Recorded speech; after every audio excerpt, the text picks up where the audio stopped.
Krishna the ভক্তলিংসে সবাইকে স্বাগত। আজকের খুব একটা ইম্পর্টেন্ট দিন, কারণ আজকের অনেক দিন পরে হাউস প্রোগ্রাম হতে চলেছে।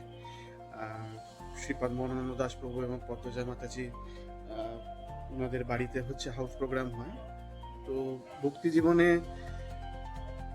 প্রত্যেকজনের বাড়িতেই কখনো না কখনো হাউস প্রোগ্রাম হয় এবং গৃহস্থদের জন্য এই হাউস প্রোগ্রাম করা খুবই জরুরি হয়।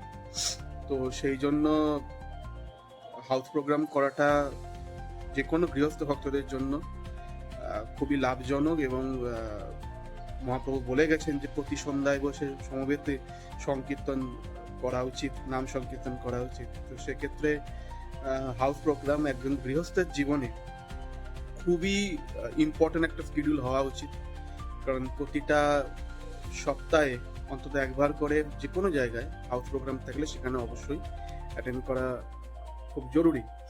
এতে শ্রদ্ধা, সহানুভূতি, ধীরতা, অনেক কিছুই ভালো গুণগুলো প্রকাশিত হয়। কারণ বিভিন্ন যেখানে তারা সাধুজনেরা থাকেন, গৃহস্থ সাধুজনেরা থাকেন বা ব্রহ্মচার্য সাধুজনেরা থাকেন, তাদের সান্নিধ্য পেলে আমাদের হৃদয় বিকশিত হয় এবং সবকিছুই খুব সুন্দরভাবে হচ্ছে প্রকাশিত হয়। তো ভালো চরিত্রে, ভালো স্বভাবে সবকিছু সঙ্গ করলে আমাদেরও ভেতরটা সেরকম ভাবেই ভালো জিনিসে পরিবর্তন হতে থাকে। তো সেক্ষেত্রে হাউস প্রোগ্রাম খুবই ভালো। শুরু হয়ে যাওয়ার কথা 6টা থেকে, কিন্তু আজকে আমার যেতে একটু দেরি হবে। আমি এখান থেকে ট্রেন ধরবো, ধরে মেট্রো ধরবো, ধরে হাউস প্রোগ্রামে পৌঁছাবো। চেষ্টা করব যতটা ভিডিওতে কভার করানো যায়, কেননা সবসময় মানে ওটা একটা আলাদা অনুভূতি, যেটা হচ্ছে মানে একমাত্র কীর্তন বলুন বা নৃত্য বলুন, এগুলো করার মাধ্যমেই সেটা হচ্ছে আমরা অনুভব করতে পারবো।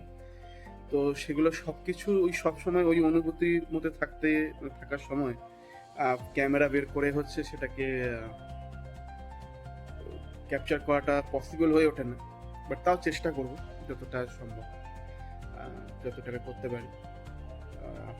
এবং আপাতত আমি এখন তিলক পড়বো, পরে হচ্ছে আমার ট্রেন আছে 5:30 নাগাদ প্রায়। তো সেই ট্রেনটা ধরবো এবং যাবো হচ্ছে নিউ গড়িয়া, এবং নিউ গড়িয়া থেকে মেট্রো ধরে ওনার গন্তব্যস্থলে পৌঁছাবো। হরে কৃষ্ণ।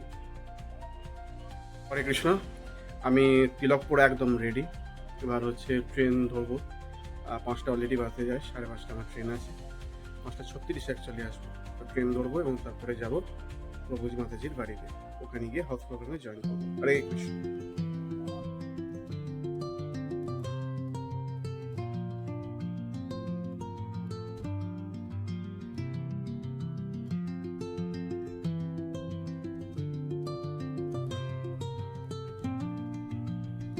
এখন মেট্রো স্টেশন দিয়ে নামছি, ট্রেনে করে এসে মেট্রো থেকেই নামছি। চশমা একদম ধোঁয়া হয়ে গেছে, যার কারণে কিছুই দেখা যাচ্ছে না, তাই খুলে রেখেছি। এবার এই নামবো, এখান থেকে এবার রিক্সা ধরে প্রভুজি মাতাজির বাড়ি।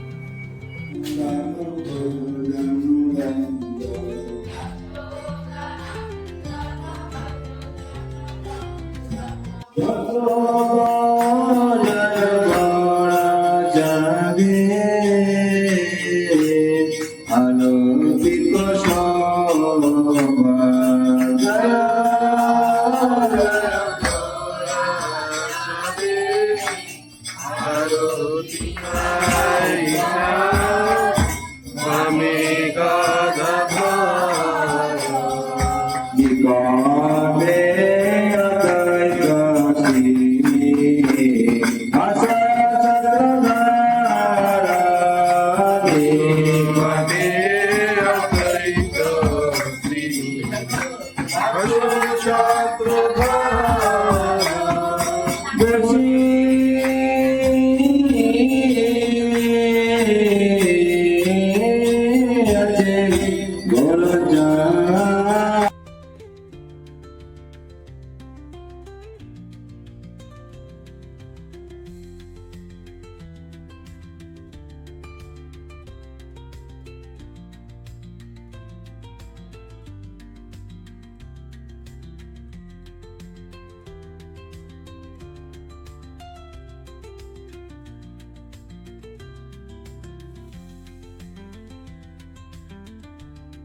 ददाति स्वापदान्तिकं वन्देऽहं श्रीगुरु श्रीयुतापदकमलं श्रीगुरुर्वैष्णवाय कृष्णपृष्ठाय भूतले श्रीमते भक्तिवेदान्त स्वामिनि हरे कृष्ण कृष्ण कृष्ण हरे हरे हरे राम राम राम हरे हरे राम राम राम हरे हरे हरे कृष्ण कृष्ण कृष्ण हरे हरे हरे राम राम राम हरे हरे हरे कृष्ण বিশেষ দয়া করার জন্য এসেছে। জীবে দয়া কিভাবে দয়া? কৃষ্ণকে দয়া করছে, কিন্তু মহাপুরুষ বিশেষ দয়া কিরকম দয়া করছে? শ্রী চৈতন্য মহাপুরুষ দয়া করছে যে সে গোলকে যাওয়ার রাস্তা সুগম করে দিচ্ছে। মহাপ্রভু গোলকে যাওয়ার রাস্তা সোজা পরিষ্কার করে দেওয়ার জন্য এসেছে। যেন শাস্ত্রে বলা আছে যে আমরা যে ভক্তি করি, সাধারণ ভক্ত যখন ইস্কনে জয়েন করে তাকে কিছু নিয়ম কারণ পালন করতে হয়, তাকে বলা হয় বৈদিক ভক্তি। আমরা যে ভক্তি করি, ভক্তির দুটো ভাগ আছে, একটা হচ্ছে বৈদিক ভক্তি আর হচ্ছে রাগানুগ ভক্তি বা প্রেম ভক্তি। বৈদিক ভক্তি মানে হচ্ছে কিছু বিধি নিষেধ আপনার উপরে চাপানো হয়। না না না আমি এসব করতে কি, আমরা মুখ রাখলে হবে না, আমাদের শিক্ষা রাখতে হবে, আপনাকে তিলক করতে হবে, আপনাকে গলার মালা করতে হবে, আপনাকে ভোরবেলা উঠে মঙ্গল আরতি করতে হবে, আপনাকে 16 মালা জপ করতে হবে, আপনাকে 4 নিয়ম পালন করতে হবে, আপনাকে আমিষ আহার করা যাবে না, নেশা করা যাবে না, এগুলো নিয়ম। এগুলো না করলে ইসলামে তার দীক্ষা আসতে পারে, ঘোরাঘুরি করতে পারে, কিন্তু এগুলো না করলে তার দীক্ষা। এগুলো বিধি নিষেধ, বিধান করেছে, যেমন রুল থাকে সরকার, যেমন ইসলামের রুল, এটা 4 রেগুলেটরি প্রিন্সিপাল, এটা তোমার পালন করতে হবে। চারটা পালন নিয়ম আছে: আমিষাহার বর্জন, নেশা বর্জন, দ্রুতক্রিয়া বর্জন, অবৈধ সম্পর্ক। চারটি নিয়ম ইসলাম থেকে, যার বনমালা দেওয়া করতে হবে, প্রসাদ সেবা করতে হবে। তো শ্রীচৈতন্য মহাপ্রভু যে বিশেষ দয়াটা করার জন্য এসেছিলেন কি না, আমরা যে ইস্কনের বৈদিক ভক্তি করি, এই বৈদিক ভক্তি করলে আমাদের গতি কোথায় হবে? বৈকুণ্ঠে হবে। বৈদিক ভক্তি করলে বৈকুণ্ঠে যেতে পারবে, গোলকে যেতে পারবে। এটা হচ্ছে স্ট্রাকচারটা এরকম হচ্ছে যে ওটাকে বলে পরগম বা চিদাকাশ। চিদাকাশের স্ট্রাকচার হচ্ছে প্রথমে এরা সেবা করবে, মাধুর্য রসে সেবা করবে, নাহলে গোলক বৃন্দাবনে কেউ যেতে পারবে না। কি বুঝতে পারছেন? মাধুর্য রস কাকে বলে? মধুর, মাধুর্য মানে মধুর রস। মধুর রসে ভগবানের সেবা করে। মধুর মানে মধুর রসটা কখন হয়? যেমন স্বামী স্ত্রীর মধ্যে যে সম্পর্ক, সেটাকে মাধুর্য রস বলা হয়। মাধুর্য রস কি সেভাবে আমরা করতে পারবো? আমরা কি ভগবানের সঙ্গে প্রেমিক প্রেমিকার ভাব করতে পারবো? বা সখ্য রসে বন্ধু, আমরা কি কৃষ্ণের বন্ধু হতে পারবো? বাৎসল্য রসে আমরা কি কৃষ্ণের মা হতে পারবো, বাবা হতে পারবো? Ram Ram Hare Hare Hare Krishna Krishna Krishna Hare Hare Hare Ram Ram Ram Hare Hare Hare Krishna Krishna Krishna Hare Hare Hare Ram Ram Ram Hare Hare জানে আরে Hare Krishna Krishna Hare Hare Hare Ram Ram Ram Hare Hare Hare Krishna Krishna Krishna Hare Hare Hare Ram Ram Ram Hare Hare Hare